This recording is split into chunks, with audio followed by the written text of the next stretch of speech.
నమస్కారం గురుగారు. నమస్కారం మా ఝాన్సీరాణి. గురుగారు, ద్వాదశ రాశులలోని 7వ రాశి అయిన తులా రాశి వారికి జులై మాసంలో రాశి ఫలితాలు ఏ విధంగా ఉండబోతున్నాయి, అలాగే వారు పాటించాల్సిన నియమాలు, తీసుకోవాల్సిన పరిహారాల గురించి తెలియజేయండి. సునీత విలియమ్స్ స్పేస్కి వెళ్ళినట్టుగా వీళ్ళ తులారాశి వాళ్ళ జాతకం అంత రేంజ్లోకి వెళ్ళిపోద్ది అనమాట. సూపర్ ఫుల్ స్పీడ్ రైజ్ అనమాట. వెళ్ళిపోయి కొంతకాలం అక్కడ స్టక్ అయిపోయింది ఆవిడ. వస్తుందని ఎవరో అనుకోలేదు. మనం ముందు చెప్పాము 8 నెలల తర్వాత వస్తుందని, వచ్చింది అలాగా.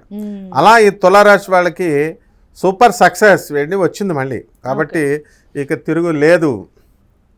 మొన్నటి దాకా అప్పులమ్మా సూపర్ వచ్చినాయి అప్పులు. వీళ్ళకి అడగకుండా ప్రతి ఒక్కరు జేబులో డబ్బులు పెట్టేవారు తులారాశి వాళ్ళకి. ఇప్పుడు ఆదాయాలు పెరిగిపోయినాయి బాగా, అప్పులు అవలేలుగా తీర్చేస్తారు. ఈ నెలలో చేసే ప్రోగ్రామ్ ఇదనమాట. వీళ్ళు లాస్ట్ నెలలో చేసినటువంటి అప్పులన్నీ కూడా తీర్చిపడేయడం. అసలు ఏ రేంజ్లో వీళ్ళ సంపాదన ఉంటుందంటే, వీళ్ళు దాచుకున్న ప్రతి డబ్బుల మీద కూడా టీడీఎస్లు కట్ అయిపోతూ ఉంటాయి, ఇన్కమ్ ట్యాక్స్ వాళ్ళు అంతా సూపర్గా సంపాదించేస్తూ ఉంటారు వీళ్ళు. వీళ్ళకి వృత్తి, వ్యాపార, ఉద్యోగ విషయాలలో తిరుగు లేదు వీళ్ళకి.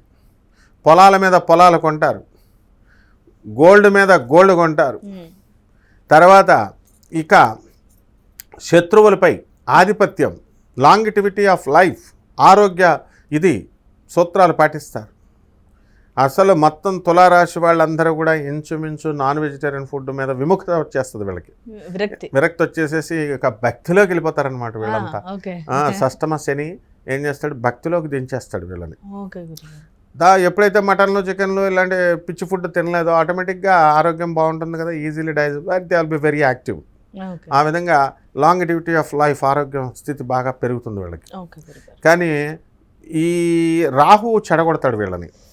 దీనివల్ల చాలామంది అబార్షన్స్ అవడానికి అవకాశాలు ఉన్నాయి. ప్రెగ్నెంట్ లేడీస్కి వాళ్ళ భర్తలు పాపం కష్టపడి ఫెర్టిలిటీ సెంటర్స్ తిరిగి ఎలాగో అలాగా వచ్చినటువంటి ప్రెగ్నెన్సీలు కొంతమంది కన్సీవ్ అయినటువంటి వాళ్ళు దెబ్బతినడానికి అవకాశాలు ఉన్నాయి. అండ్ వీళ్ళంతా మొండోళ్ళుగా చెడిపోతారు. వీళ్ళంతా కూడా మొండోళ్ళు అయిపోతారు. ఈ తులారాశి వాళ్ళంతా కూడా తాను పట్టిన కుందేలకి 3 కాళ్ళు అన్నట్టు చేసేస్తాడు రాహు వీళ్ళని. అండ్ ఈ యొక్క కేతువు, కుజుడు ఇద్దరు కూడా చాలా అద్భుతంగా ఉన్నారు. కాబట్టి లాభంలో ఏమవుతుందంటే, వీళ్ళ పేరు మీద ఉన్నటువంటి భూములు ఉంటాయి కదా, ఆ భూములు వాటికి మంచి భూమి వస్తుంది అనమాట. అంటే రేట్లు బాగా పెరుగుతాయి. ఇప్పుడు గత 2 సంవత్సరాలుగా వీళ్ళంతా కూడా రియల్ ఎస్టేట్ రంగంలో ఉన్నటువంటి వాళ్ళు, వీళ్ళకి మా భూములు అమ్ముడవట్లేదండి, మంచి భూమి రాలేదండి అని చెప్తున్నారు. ఇప్పుడు అటువంటి వాళ్ళకి రియల్టర్స్, అంటే రియల్ ఎస్టేట్ బిజినెస్లు చేస్తున్నటువంటి వాళ్ళకి, బిల్డర్స్ ఏమంటే ఎక్కడో నుంచో తీసుకొచ్చి అప్పులు పెట్టామండి, మరి అవి అమ్ముడవట్లేదండి అనేటటువంటి వాళ్ళకి కదలిక వస్తుంది. అండ్ ఈ యొక్క రిజిస్ట్రేషన్స్ స్టక్ అయినటువంటి వాళ్ళకి వాళ్ళ రిజిస్ట్రేషన్లు పూర్తయిపోవడము ఇలాంటివన్నీ కూడా జరుగుతాయి. ఇక జనరల్గా తులారాశి వాళ్ళు ఏంటంటే ఎక్కువ కష్టపడరు అనమాట. జనరల్గా ఇప్పుడు నువ్వంటే చక్కగా నీ ప్రొఫెషన్ కాబట్టి నువ్వు తయారయ్యావు, మంచిగా అందంగా తయారయ్యావు అంటే హీరోయిన్లు, యాంకర్లు మంచి అందగత్తెల్లాగా తయారవ్వాలి.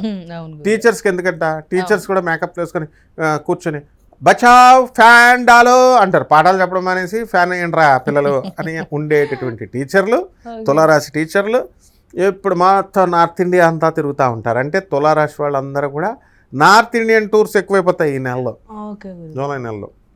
తర్వాత వీళ్ళ పేరు మీద పాపం వీళ్ళ ఆస్తులు ఉంటాయి కదా, 20 ఎకరాల పొలం. వీళ్ళ తండ్రులు సెకండ్ సెటప్లు పెట్టేసుకొని చిన్నప్పుడు వాళ్ళకి పుట్టినటువంటి పిల్లల వల్ల వాళ్ళు, వాళ్ళ సంవత్సరాల పిల్లలు అబ్బా మంచి కలిసి బాగా పెరిగినటువంటి వాళ్ళు ఇప్పుడు పెద్ద అయిన తర్వాత ఆస్తులు రేట్లు పెరుగుతాయి, కోర్టుకు చేస్తున్నారు కోర్టుల్లో. అవి తెగి చావు, ఆ పొలాలు వచ్చేది ఉండదు, వీళ్ళ డబ్బులు దండగా, టైం వేస్ట్. ఈ రకంగా బెంచ్ మీదకి పోనీ అంతా కష్టపడి డబ్బులు ఇచ్చి అడ్వకేట్లు వీళ్ళ మధ్యలో ఊరుకునే చేయరు కదా, వీళ్ళు ఎవడ దొరుకుతాడా అని చూస్తారు. వీళ్ళు లక్షల ఫీజు అన్నీ ఇచ్చిన తర్వాత అవి బెంచ్ మీదకి రావు కేసులు. ఈ విధంగా ఉన్నటువంటి వాళ్ళకి కోర్టు కేసుల్లో ఉన్నటువంటి వాళ్ళకి కొంచెం కదలికి వస్తుంది. అండ్ ఈ తులారాశి వాళ్ళు ఎంతసేపు కూడా ఎప్పుడు పబ్బులు కావాలా, ఎంజాయ్మెంట్ కావాలా, శుక్రుడు కదా అంతా ఎంజాయ్మెంట్. సో ఇటువంటి ఈజీగా ప్రేమల్లో పడతారు వీళ్ళు తులారాశి వాళ్ళు. అంటే జనాలు కావాలా ఫాలోయింగ్ వీళ్ళకి. సో ఆ ప్రేమల్లో వీళ్ళంతా కూడా సఫలం అవుతారు.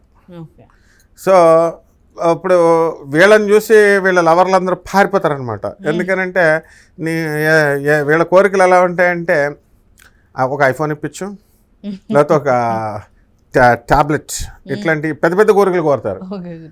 కరెక్ట్, వీళ్ళే కరెక్ట్ అనమాట. డైమండ్ నెక్లెస్లు అడగాల, చిన్న చిన్న ట్యాబ్లెట్లు, ఫోన్లు కాదు. వాడి నిజమైన ప్రేమ కాదు తెలిసిపోద్ది అనమాట. ఒక్కొక్కళ్ళు ఒక్కొక్క డైమండ్ నెక్లెస్ ఇప్పించమని అడగాల, అప్పుడు తెలుస్తుంది వీళ్ళకి. సో ఈ విధంగా వీళ్ళంతా కూడా తులారాశి వాళ్ళంతా కూడా ప్రేమల్లో మునిగిపోతారనమాట. సో అన్ని విషయాల్లో కూడా. ఓకే, తులారాశి వారి సంతానంకి ఏ విధంగా ఉంటుందంటారు గురుగారు? సంతానరీత్యా వీళ్ళకి పిల్లలు కొంచెం ఏడిపిస్తారు వీళ్ళని. సీట్లు రావాలా, తర్వాత వీరన్నీ కాలేజీలో చేర్పించాలా, అడ్మిషను, ఈ ఆధార్ కార్డులు, ఇలా ఇవన్నీ రకరకాల ప్రభుత్వ పనుల్లో ఉంటారు కదా వీళ్ళు బిజీగా. సో ఇలాంటివన్నీ కూడా హెడేక్స్ వస్తూ ఉంటాయి. బట్ సార్ట్ అవుట్ చేసుకుని ఎలాగోలాగా దే విల్ డెఫినెట్లీ సక్సెస్కి they will come to success అనమాట. ఓకే గురుగారు, మరి వీరు పాటించాల్సిన నియమాలు ఏంటి, అలాగే పరిహారాల గురించి తెలియజేయండి గురుగారు.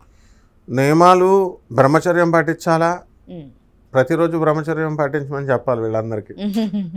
మరి వీళ్ళు కనీసము వీళ్ళకి తులారాశి వాళ్ళకి రాహు బాగుండలేదు కాబట్టి శనివారం నాడు కొన్ని నియమాలు పాటించాలి వీళ్ళు. బ్రహ్మచర్యము, నాన్ వెజిటేరియన్ ఫుడ్ తినకపోవడము, తర్వాత ఈవెన్ ఆదివారం నాడు వీళ్ళు స్మోకింగ్ కూడా చేయకూడదు. అలవాటు ఉన్నవాళ్ళు ఆల్కహాల్ ఇవన్నీ సూర్యనారాయణ మూర్తి పూజలు చేసినప్పుడు కుదరదు. వీళ్ళు సూర్యనారాయణ మూర్తి పూజలు చేసుకోవాలా, సూర్యుడికి అర్ఘ్యాలు వదలాలా. ఆదివారం నాడు సూర్యుడికి చక్కగా చిక్కుడాకుల పైన ప్రసాదం పెట్టి చక్కగా సూర్యుడికి పసుపు పువ్వులతో, పసుపు ముగ్గులతో వేసుకొని చక్కగా ఈ సూర్యనారాయణ మూర్తి పూజ చేయాలి. నెంబర్ 1. నెంబర్ 2, శని బాగుండాలి, రాహు బాగుండలేదు కాబట్టి రాహు జపం చేయాలా. రాహు తత్వము ఈ యొక్క ఆవు కిలోంపావు మినుముల్ని, ఆవుపేట రంగు ఉన్నటువంటి వస్త్రాలను ఇచ్చి పేద బ్రాహ్మణులకి శనివారం నాడు ఉదయం 8 గంటలకి దానం చేసుకోవాలి. రాహు బాగుండకపోతే దాన్ని, అంటే రాహు అంటే ఎలా అంటే కన్ఫ్యూజన్లో ఉంటారు. Illusion, confusion. నేను ఇంత గొప్పదాళ్ళని అయిపోతాను, నేను ఇలా సాధించేస్తాను అని ఉంటారు. దానికి రియల్ లైఫ్లోకి తీసుకురావాలి, రియాలిటీలోకి తీసుకురావాలంటే మనం ఏం చేయాలంటే వీళ్ళని నాలెడ్జ్ ఇస్తే సరిపోతుంది. అదే పూజ అంటే. నాలెడ్జ్ అంటే గురుగ్రహం, గురువు చెప్పేది వినాలా. వీళ్ళు ఏరుకునే గురువుని బట్టి ఉంటుంది కదా, మరి మంచి నిర్ణయాలు చెప్పేది, సబ్జెక్ట్ వచ్చిన వాళ్ళు చెప్పేది అట్లా. సో డెఫినెట్గా ఈ రావి చెట్టు అనేది గురువు అనమాట. ఈ రావి చెట్టు దేవతా వృక్షము. అలాగే మేడి చెట్టు కూడా చక్కగా మేడి చెట్టుకు నీళ్లు పోసి మేడి చెట్టుకి చుట్టూ తిరుగుతూ ఓం దత్తాత్రేయ నమః అంటూ, లేదా దిగంబర శ్రీపాద వల్లభ దిగంబర అంటూ గురుదేవులైనటువంటి నృసింహ సరస్వతి స్వాముల వారిని, దత్తాత్రేయ స్వాముల వారిని మనం ఆరాధించడం ద్వారా అద్భుతమైనటువంటి ఫలితాలు వీళ్ళకి లభిస్తాయమ్మా. అలాగే గురుగారు, చాలా చక్కగా తులారాశి వారు పాటించాల్సిన నియమాలు, చేసుకోవాల్సిన పరిహారాలు, అలాగే వారికి సంబంధించి ఫలితాలు చాలా చక్కగా వివరించారు గురుగారు. ధన్యవాదాలు. ధన్యవాదాలమ్మా.